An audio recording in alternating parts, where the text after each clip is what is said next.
नमस्कार दोस्तों, आपका स्वागत है एसके पैरामेडिकल क्लासेस के इस ऑनलाइन प्लेटफॉर्म पर।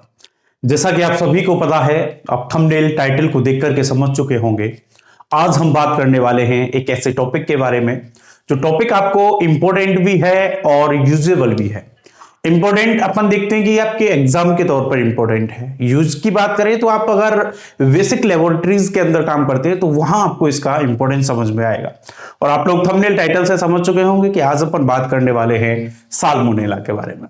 साल्मोनेला एक ऐसा टॉपिक है डियर, जो आपके आसपास पर डे, या मैं कहूं कि आपके चारों ओर साल्मोनेला से रिलेटेड आप चीजें करते रहते हैं। जैसे कि आपने सुना होगा टाइफॉइड टेस्ट जो करते हैं वो साल्मोनेला टाइफी के लिए करते हैं। इसका इंपॉर्टेंट मेंबर होता है साल्मोनेला टाइफी।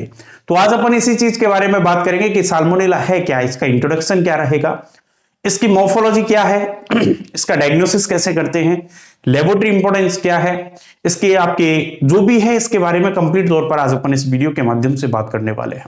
तो चलिएगा, आप सभी का स्वागत है एसके पैरामेडिकल क्लासेस के ऑनलाइन प्लेटफॉर्म पर। यदि आपने अभी तक हमसे जुड़े नहीं है तो प्लीज हमारे चैनल को सब्सक्राइब कर ले, बेल आइकन को प्रेस कर ऑल के बटन पर क्लिक करें ताकि हर एक वीडियो को नोटिफिकेशन आपके लिए मिलता रहे। और नेक्स्ट क्लास आप किस टॉपिक पर लेना चाहते हैं वो आप कॉमेंट सेक्शन में बताएं, साथियों में शेयर भी कर दें ताकि उनको भी पता चल सके कि एसके पैरामेडिकल क्लासेस पर रेगुलर बेसिस पर क्लासेस स्टार्ट हो रही हैं। चाहे वो डीएमएलटी सेकंड ईयर की हो, चाहे वो फर्स्ट ईयर की हो, जो भी टॉपिक आप कहेंगे उस टॉपिक पर मैं क्लास आपके लिए प्रोवाइड कराने की पूरी की पूरी कोशिश करता रहूंगा। तो चलिएगा, आज का टॉपिक है डियर साल्मोनेला। क्या होता है साल्मोनेला, क्यों पढ़ते हैं इसको, क्या इसका इंपॉर्टेंस है, उसके बारे में सबसे पहले बात करते हैं। तो देखिए, साल्मोनेला जो है ना वो क्या है, एक पैरासाइट है। क्या है? पैरासाइट है, जो कि आप सुनते हैं कि पैरासाइटोलॉजी आप पढ़ते होंगे। क्या है ये? एक पैरासाइट है। तो ये पैरासाइट होता है साल्मोनेला, जो कि पैरासाइटोलॉजी के अंदर पढ़ते हैं, जो कि माइक्रोबायोलॉजी का एक ब्रांच है पैरासाइटोलॉजी। ठीक है, ये पैरासाइट कैसा पैरासाइट है, क्या है ये पैरासाइट? ये जो पैरासाइट होता है डियर, वो आपका प्राइमरी पैरासाइट होता है। क्या होता है? प्राइमरी पैरासाइट होता है। कहां पाया जाता है? Intestinal of vertebrates. ठीक है, ये इंटेस्टाइनल ऑफ वर्टिब्रेट्स के अंदर पाया जाता है, यानी कि जो वर्टिब्रेट होते हैं, जो कि आपके वर्टिब्रेट होते हैं, उनके अंदर आपके इंटेस्टाइन के अंदर पाए जाने वाला प्राइमरी पैरासाइट होता है, जो कि क्या है? साल्मोनेला है। इतनी बात तो समझ में आती है। ठीक है, दूसरी बात करें कि भैया और क्या है। अच्छा, ये जो पैरासाइट है इसका काम क्या है? इन्फेक्शन करना। क्या काम है इसका? इन्फेक्शन करना इसका काम है। तो ये किसको इन्फेक्ट करता है? ये इन्फेक्ट करता है मेन को। किसको इन्फेक्ट करता है भाई? मेन को इन्फेक्ट करता है। बात आती है समझ में कि भैया पैरासाइट तो है, लेकिन पैरासाइट का बेसिक वर्क क्या है? ये इन्फेक्शन का फैलाने का कार्य करता है। अगर ये आपकी बॉडी के अंदर इंटर हो रहा है किसी भी प्रकार से, तो इसका मतलब ये है कि आपको इन्फेक्शन है, और इन्फेक्शन भी है तो वो कैसा इन्फेक्शन हो सकता है? वो इन्फेक्शन होता है आपका एंट्रिक फीवर हो सकता है। क्या हो सकता है भाई? एंट्रिक फीवर हो सकता है, या फिर आपका क्या हो सकता है? सेप्टिसीमिया हो सकता है। क्या हो सकता है? सेप्टिसीमिया। ठीक है, एक और होता है इसी के साथ साथ, क्या होता है? एक और होता है, जैसे क्या बोलते हैं भाई? गैस्ट्रो इंटेरिटाइट्स। क्या बोलते हैं? गैस्ट्रो इंटेरिटाइट्स। ठीक है, ये हो सकते हैं। तो ये क्या है भैया? पैरासाइट है। पैरासाइट का काम क्या? इन्फेक्शन करना। ये इन्फेक्ट करता है मेन को। और क्या क्या इन्फेक्शंस है आपके? ये इन्फेक्शंस इसके अंदर हो सकते हैं। ठीक है, बात आती है भाई तीसरी चीज की कि भैया इसका जो इंपॉर्टेंट मेंबर होता है, इसका जो इंपॉर्टेंट मेंबर होता है, वो इंपॉर्टेंट मेंबर कौन है? आपका साल्मोनेला टाइफी है। क्या है? साल्मोनेला टाइफी है। और ये जो साल्मोनेला टाइफी है वो क्या है? ये आपका कॉजेटिव एजेंट होता है। क्या होता है? कॉजेटिव एजेंट है। कॉजेटिव एजेंट है। और किस चीज के लिए कॉजेटिव एजेंट है भाई? पॉजिटिव एजेंट का मतलब हो गया कि ये एक तरीके से कॉज करने का कारक है, यानी कि ये कॉज करने के लिए एक एजेंट का काम करता है। कौन? साल्मोनेला टाइफी, जो कि इंपॉर्टेंट मेंबर है किसका? साल्मोनेला का। बात आती है समझ में? तो ये जो पॉजिटिव एजेंट है वो किस चीज का पॉजिटिव एजेंट है? ये आपने सुना होगा टाइफॉइड फीवर, ये उसका पॉजिटिव एजेंट होता है। किसका है? टाइफॉइड फीवर का क्या है? ये आपका कॉजेटिव एजेंट होता है। बात आ गई समझ में कि नहीं? बात समझ में आती है तो प्लीज वीडियो को लाइक कर दें, शेयर कर दें साथियों में, कमेंट सेक्शन में आपकी सलाह जरूर दें, नेक्स्ट टॉपिक क्या चाहते हैं उसके बारे में बताएं। यहां तक अगर आप इसको लिखना चाहते हैं तो लिखिएगा। नेक्स्ट अपन बात करेंगे साल्मोनेला के आपके मोर्फोलॉजी के बारे में। ये क्या हो गया? आपका इंट्रोडक्शन हो गया। क्या हो गया? इंट्रोडक्शन हो गया कि व्हाट इज साल्मोनेला। ठीक है, फटाफट से लिखो इसको। नेक्स्ट अपन बात करेंगे मोर्फोलॉजी के बारे में। ये आपको समझ में आ गया होगा। नेक्स्ट बात आती है आपकी भाई मोर्फोलॉजी की। किसकी आती है? मोर्फोलॉजी। अब what the meaning of morphology? Morphology है क्या? सबसे पहले मोर्फोलॉजी का मतलब समझो। मोर्फोलॉजी का मतलब है एक तरीके से आकारिकी की बात कर रहे हैं कि इसकी भाई बनावट क्या है, इसकी आकृति क्या है, यानी कि इसका बेसिक तौर पर इसका पर्पस क्या है इसकी मोर्फोलॉजी का, वो ये है कि ये क्या तो काम करता है जी, काम करने का नहीं, यानी कि इसका क्या तो बनावट होती है, कितना इसका साइज होता है, ये दिखने में आपको कैसा दिख रहा है, वो होती है इसकी मोर्फोलॉजी। तो सबसे पहली चीज इसके अंदर होती है कि ये जो है वो ग्राम नेगेटिव बेकेलाई है। क्या है ये आपके ग्राम नेगेटिव बेकिलाई है। क्या है? बोले तो ग्राम नेगेटिव बेकिलाइज। ठीक है, एक आप पढ़ोगे ग्राम पॉजिटिव, एक आप पढ़ोगे ग्राम नेगेटिव। तो ये वाले कैसे होते हैं साल्मोनेला? ये होता है आपका ग्राम नेगेटिव बेकिलाई। बात आती है समझ में? ग्राम नेगेटिव बेकिलाई होते हैं भैया। इनके साइज की बात करें, मोर्फोलॉजी का मतलब ही बेसिक यही है। तो ये 1 to 2 μm, ठीक है, 1 to 3 μm इंटू 0.5 μm इसका क्या होता है? साइज होता है लंबाई और चौड़ाई के अंदर। बात आती है समझ में? मोर्फोलॉजी की बात कर रहे हैं। ठीक है, नेक्स्ट बात करें तो ये भी मोटाइल होते हैं। कैसे होते हैं? मोटाइल होते हैं। मोटाइल का मतलब मूवेबल, यानी कि कैपेबल होते हैं, जो मूव करने के लिए कैपेबल होते हैं। तो ये कैसे होते हैं? मोटाइल होते हैं। ये जो होते हैं वो नॉन स्पोरिंग होते हैं। कैसे होते हैं? नॉन स्पोरिंग होते हैं। ठीक है, यानी इनके अंदर किसी भी प्रकार के स्पोर्स नहीं पाए जाते। देन अपन बात करें तो ये नॉन कैप्सुलेटेड भी होते हैं। कैसे होते हैं? नॉन कैप्सुलेटेड भी होते हैं। बात आती है समझ में? तो ये इसकी मोर्फोलॉजी की बात होगी। साल्मोनेला की बात कर रहे हैं, साल्मोनेला मोर्फोलॉजी सेकंड टॉपिक की बात कर रहे हैं। देन आपका फर्स्ट टॉपिक, फर्स्ट पॉइंट इसके अंदर क्या कह रहे हैं कि भैया जो ये आपका साल्मोनेला टाइफी होता है वो ग्राम नेगेटिव बेकेलाई होते हैं। इसका साइज 1 to 3 μm से लेकर के 0.5 μm होता है। इसका जो मोटिलिटी जो होती है वो मोटाइल होता है। ये नॉन स्पोरिंग होते हैं और नॉन आपके कैप्सुलेटेड पाए जाते हैं। बात आती है समझ में? तो ये आपका यहां कंप्लीट हो जाता है सेकंड टॉपिक जिसका नाम है मोर्फोलॉजी। देन अपन बात करेंगे आपके इसके कल्चर के बारे में कि हाउ टू कल्चर इट, यानी इसको कैसे कल्चर किया जाता है, कैसे आइडेंटिफाई किया जाता है कि भाई ये मोर्फोलॉजी जो अपन कल्चर कर रहे हैं कि ये क्या है, उसको आइडेंटिफाई करने के लिए हम डन करते हैं कल्चर को। वो कल्चर के बारे में बात करेंगे। उससे पहले आप इसको लिखना चाहते हैं तो एक बार लिख लीजिए, देन अपन बात करेंगे कल्चर के बारे में। देखिए भाई, नेक्स्ट बात आती है आपके कल्चर की। कल्चर यानी किस प्रकार से इसको कल्चर किया जाता है, जिससे अपन पता कर सकें कि इसके अंदर पाए जाने वाला पैरासाइट कि साल्मोनेला है या कोई और है, या फिर अपन ये भी पता कर सकें कि साल्मोनेला टाइफी का भी टाइप, साल्मोनेला के भी टाइप्स हैं, जैसे कि आपकी साल्मोनेला टाइफी, जैसे कि आपकी पैराटाइफी, साल्मोनेला पैराटाइफी भी होता है, टाइफी ए, टाइफी बी, टाइफी सी, ऐसे इसके टाइप्स होते हैं। ठीक है, तो अपन कैसे पता करें कि कल्चर से कि कौन सा वाला साल्मोनेला का टाइप आपको ये दिख रहा है या फिर किसको कॉज कर रहा है। ठीक है, सबसे पहला पॉइंट है कि ये जो साल्मोनेला जो होते हैं वो ग्रो करते हैं किसमें? ऑर्डिनरी कल्चर मीडिया के अंदर। किसमें ग्रो करते हैं? ऑर्डिनरी कल्चर मीडिया के अंदर ग्रो करते हैं। देखिए कई सारे स्टूडेंट्स के मेरे पास कॉल आते हैं, मैसेजेस आते हैं कि सर आप हमें ऑब्जेक्टिव क्वेश्चंस की भी तैयारी कराइए। किसकी तैयारी कराइए?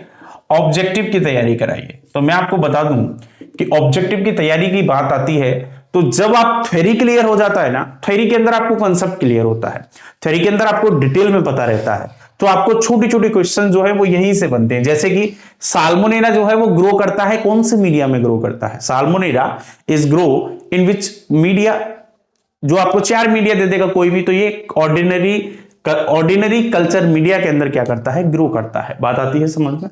तो आप ऑब्जेक्टिवली बना सकते हो इजीली।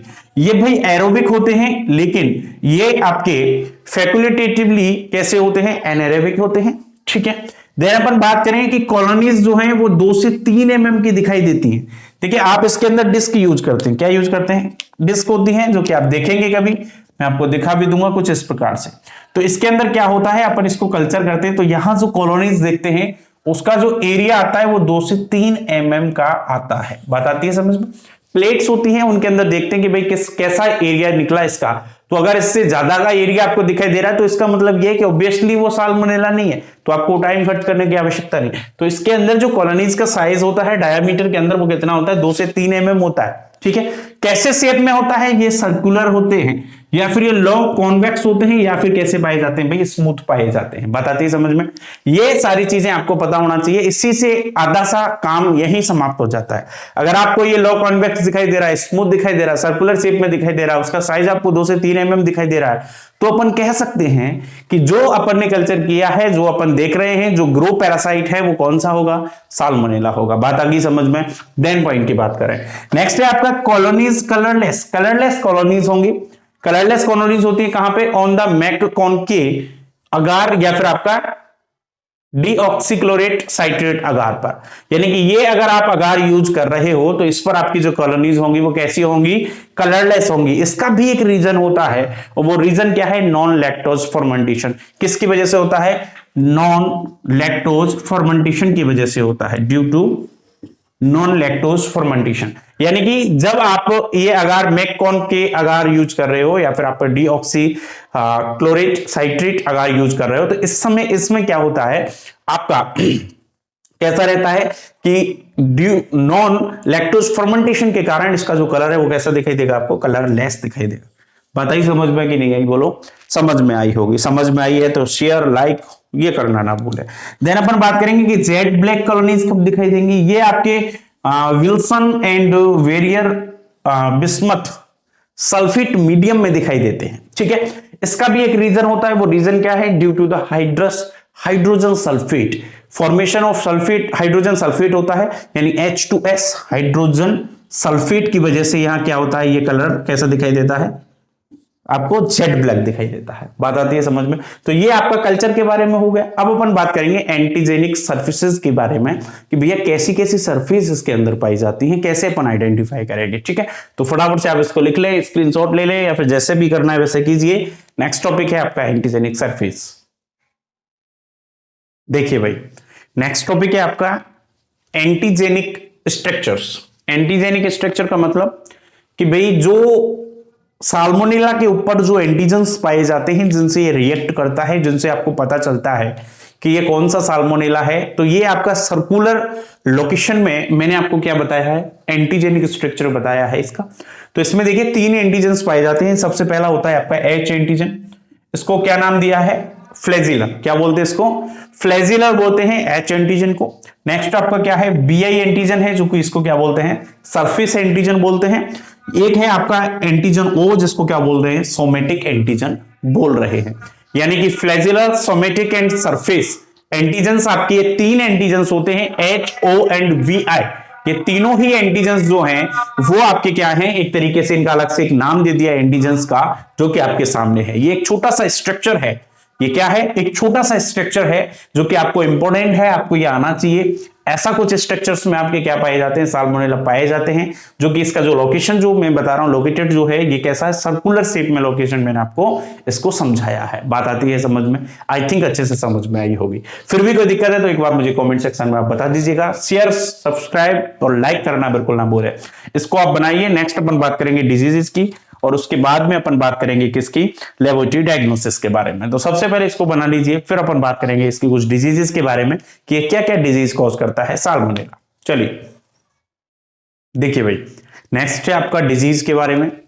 तो डिजीज जो है वो आपकी जो साल्मोनेला है वो 3 type of clinical syndrome in human beings.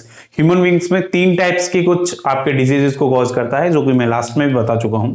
एक तो आपका एंट्रिक फीवर है जो किसकी वजह से होता है, क्या होता है एंट्रिक फीवर, टाइफॉइड फीवर और पैराटाइफॉइड फीवर। टाइफॉइड को कॉज करता है कौन, एस टाइफी यानी कि साल्मोनेला टाइफी, और तो टाइफॉइड फीवर को कौन कॉज करता है, आपका साल्मोनेला पैराटाइफी। A, B और C तीनों ही सब डिवाइड जो इसके होते हैं उनके द्वारा होता है। नेक्स्ट होता है आपका सेप्टिसिमिया, इसके अंदर आपका साल्मोनेला कोलेराई और साल्मोनेला पैराटाइफी इसको कॉज करते हैं। नेक्स्ट है आपका टाइड, इसमें आपका ये साल्मोनेला टाइफी मोनेलियम और आपका साल्मोनेला एंटेरिटाइड्स, ये आपके क्या होते हैं, कॉज करने वाले कारक होते हैं, यानी कि साल्मोनेलास होते हैं। ये इसकी कुछ वेराइटीज हैं जिनको अपन और विस्तार से पढ़ने के लिए बहुत अच्छा टाइम चाहिए। बट अगर आप चाहते हो इन सभी की डिटेल क्लासेस लेना, आप चाहते हो साल्मोनेला से रिलेटेड क्या है पूरे माइक्रोबायोलॉजी की क्लास आपको उचित आपको मिल सके, जिसमें आपका सिस्टमेटिक वे में आपको क्लासेस मिले, लेक्चर्स मिले, उनके अंदर अच्छा एक्सप्लेनेशन मिले, तो आप हमारी एप्लीकेशन है इसके पैरामेडिकल क्लासेस पर विजिट कर सकते हैं। उसका लिंक डिस्क्रिप्शन बॉक्स में दिया गया है, आप जाएं, जाकर के वहां उसको डाउनलोड करें। डाउनलोड करने के बाद आप कोई भी कोर्स परचेज कर सकते हैं। डीएमएलटी फर्स्ट ईयर और डीएमएलटी सेकंड ईयर के लिए सारे कोर्सेज, सारे सब्जेक्ट के क्लासेस वहां अवेलेबल है। ठीक है, तो चलिए इसको आप लिखिए। लिखने के बाद अपन बात करेंगे इसके लेबोरेटरी डायग्नोसिस के बारे में, जो कि और भी इंपॉर्टेंट है, कई बार आपके एग्जाम्स में भी पूछा जाता है। देखिए भाई, नेक्स्ट है आपका क्या, लैब डायग्नोसिस या लेबोरेटरी डायग्नोसिस की बात करते हैं। तो उसमें सबसे पहला जो अपन बात करेंगे लैब डायग्नोसिस में, वो करेंगे आइसोलेशन ऑफ वैकेलाई, यानी वैकेलाई का आइसोलेशन किस प्रकार से करते हैं, मैं बात करूंगा इसके अंदर कि भाई इसके अंदर सबसे तौर पर तो आप सैंपल कौन सा लेते हैं, उसको कैसे कलेक्ट करते हैं, क्या डिपेंड करता है कि सैंपल को कब कलेक्ट करना चाहिए, तो कौन सा सैंपल किस समय कलेक्ट करना चाहिए। ठीक है, तो देखो सबसे पहला पॉइंट पढ़े कि done by culture of specimen, इसका जो कल्चर है वो डन किया जाता है of specimen blood, faeces, urine, aspirated duodenal fluid. बताइए समझ में, यानी कि या तो आप इसके अंदर ब्लड लेंगे या फिसीज लेंगे या स्टूल लेंगे या आप यूरिन लेंगे या फिर क्या लेंगे, एस्पिरेटेड ड्यूडेनल फ्लूइड लेंगे, जो कि आपके ड्यूडेनल के अंदर रहता है। क्यों, पैरासाइट जो हैं वो एक्चुअली में प्लेस कहां होते हैं, ड्यूडेनम में। ये वाली जो है वो ड्यूडेनम में प्लेस्ड होते हैं। ठीक है, देन बात करते हैं कि स्पेसिमेन सिलेक्शन जो है वो डिपेंड करता है ड्यूरेशन ऑफ इलनेस, यानी कि ये डिपेंड करता है कि आपको भैया कितने समय से बुखार आ रहा है, उस पर डिपेंड करता है कि कलेक्शन आपका कहां से करना है। बताती है समझ में। तो सबसे पहला है आपका ड्यूरेशन ऑफ डिजीज, देन है आपका स्पेसिमेन एग्जामिनेशन, देन है आपका परसेंटेज ऑफ पॉजिटिव। तो फर्स्ट वीक अगर आपको है, यानी कि ड्यूरेशन ऑफ डिजीज क्या है, फर्स्ट वीक से आपको इलनेस है, तो आप क्या करेंगे, केवल ब्लड कल्चर करा सकते हैं। क्या करा सकते हैं, ब्लड कल्चर, और इसके पॉजिटिव होने के चांसेस क्या है, 90%। ठीक है, देन क्या करेंगे कि जो सेकंड वीक है, सेकंड वीक हो गया आपको, तो क्या करा सकते हैं आप, ब्लड कल्चर करा सकते हैं, फिसीज कल्चर करा सकते हैं और विडाल टेस्ट करा सकते हैं। ब्लड कल्चर 75, 90 और 100 एक्स्ट्रा। ठीक है भाई, नेक्स्ट है आपका थर्ड वीक। अगर आपको तीसरा वीक चल रहा है, अगर आप इले हैं 3 दिन से, तो वही 3 चीजें कराएंगे, विडाल टेस्ट और आपका ब्लड कल्चर और फिसीज कल्चर। तो ब्लड कल्चर जो रहेगा वो 80 to 100 रहेगा, ब्लड कल्चर 60% तक रहेगा, फिसीज कल्चर जो है वो आपका 80% तक रहता है। तो ये डिपेंड करता है कि कब कौन सा सैंपल आपको लेना है और क्या इसके पॉजिटिव्स में हो सकते हैं, तो वो आपको मुझे समझाना था। तो मैंने इसको एक चार्ट के माध्यम से समझा दिया, थोड़ा शॉर्ट भी आपको लग रहा होगा। बाकी अधिक जानकारी के लिए आप हमसे जुड़ सकते हैं, तो आप इसको आराम से लिखिए, सफिशिएंट है वैसे आपके लिए, कोई दिक्कत वाली बात नहीं है। नेक्स्ट अपन जो बात करेंगे भाई, वो बात होगी आपकी डिमोन्स्ट्रेशन ऑफ एंटीबॉडीज। ठीक है, फटाफट से इसको लिख लो, स्क्रीनशॉट ले लो, जो भी करना कीजिए। नेक्स्ट टॉपिक आपका है डिमोन्स्ट्रेशन ऑफ एंटीबॉडीज। देखिए नेक्स्ट है आपका डिमोन्स्ट्रेशन ऑफ एंटीबॉडीज, जो कि आपका सेकंड पॉइंट है इसके अंदर। किसके अंदर, लैब डायग्नोसिस के अंदर। तो इसमें अपन क्या बात करते हैं, विडाल टेस्ट की बात करते हैं। तो आप लोगों ने ऑब्वियसली किया होगा विडाल टेस्ट, आपके लेबोरेटरीज के अंदर आपने देखा होगा। जब आप प्रैक्टिकल्स करने जाते हैं या फिर आपको लेबोरेटरी के अंदर जब आप काम करते हैं, तो आपने कई बार इसके बारे में बात की होगी कि विडाल टेस्ट पॉजिटिव है, विडाल टेस्ट नेगेटिव है, कि भाई फीवर आ रहा है तो भैया विडाल टेस्ट करवा लीजिए, फीवर है तो विडाल टेस्ट करवाना ही होगा, ताकि उससे ये पता चल जाता है कि आपको फीवर कहीं टाइफॉइड फीवर तो नहीं है, एंटेरिक फीवर तो नहीं है। क्लियर बात आती है समझ में। तो इसके अंदर आपने देखा होगा कि आपके पास में कुछ इस प्रकार से क्या होती है, स्लाइड होती है, वहां आपको क्या रखते हैं, 3 चीजें रखते हैं। क्या रखते हैं, आपके पास में एंटीजेंस होते हैं, टीओ, यानी कि आपका आता है TO, TH, AH and VH, ये होते हैं आपके, है ना। लेकिन कई जगह पे आप टीओ और टीएच ही लगाते हैं, कई जगह पर आप टीओ, टीएच और ईएच भी लगाते हैं, लेकिन बीएच जो है वो कहीं नहीं लगाया जाता। ठीक है, इसके अंदर अपन क्या करते हैं कि 1 ड्रॉप ऑफ सीरम डाल देते हैं।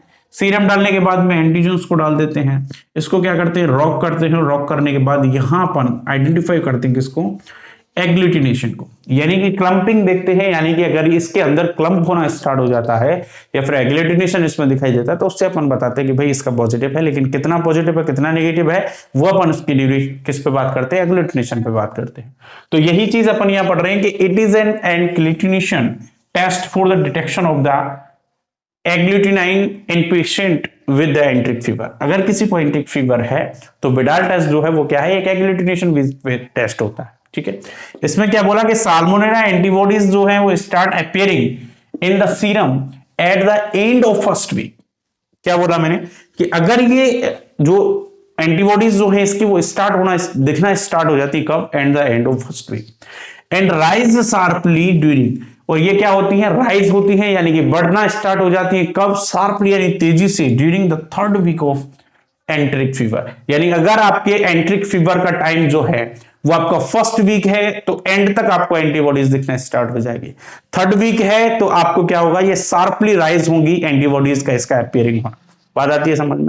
बात करें कि भैया और भी तो टेस्ट कर सकते हैं इसके लिए, तो जी हाँ बिल्कुल, एलाइजा टेस्ट कर सकते हैं, CIEP कर सकते हैं जिसे बोलते हैं अपन काउंट इम्यूनो इलेक्ट्रोफोरेसिस। ठीक है, तो ये टेस्ट अपन भी और सप्लीमेंट साइड के लिए अपन ये क्या करते हैं, परफॉर्म करते हैं। तो ये आपका डोमेस्टिकेशन ऑफ द एंटीबॉडीज हो गया। नेक्स्ट अपन टॉपिक इसके अंदर एक और लास्ट पढ़ेंगे जिसका नाम है domestication of the circulating antigens के बारे में। ठीक है, फटाफट से इसको लिखो, स्क्रीनशॉट ले लो। और नेक्स्ट टॉपिक है इसके अंदर आपका, देखिए थर्ड वाला जो था वो क्या है आपका, demonstration of the circulating agents है। इसके अंदर क्या कहा कि जो आपके टाइफॉइड वैक्यूलाई होते हैं, जो एंटीजेंस होते हैं वो प्रेजेंट होते हैं ब्लड और यूरिन के अंदर, इसको डिटेक्ट किया जाता है किसके द्वारा, कोएगुलेशन मेथड के द्वारा या CIEP के द्वारा या फिर एलाइजा मेथड के द्वारा। क्लियर बात समझ में आती है। तो ये आपका क्या हो जाएगा, आपका demonstration of the circulating agents के बारे में बात हो गई।